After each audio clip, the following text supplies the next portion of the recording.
Человеку, скорее всего, больному ребенку, которому я считаю нужным.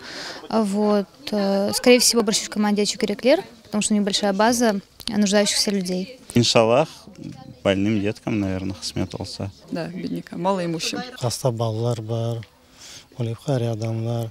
Бар оли чок болмаса, бар бек адамлар, улары береміз.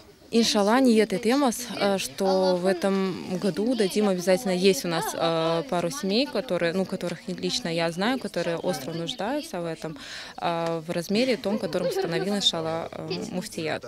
Фитр парасы лично моя семья дает только продуктами, упомянутыми в хадисах о том, каким образом фитр закят раздается. Да? Кому я даю, поскольку я занимаюсь волонтерской деятельностью, я знаю очень нуждающиеся семьи и знаю те из них, которым достается реже всего. Это семьи из очень отдаленных местностей или те, о которых не было информации в интернете.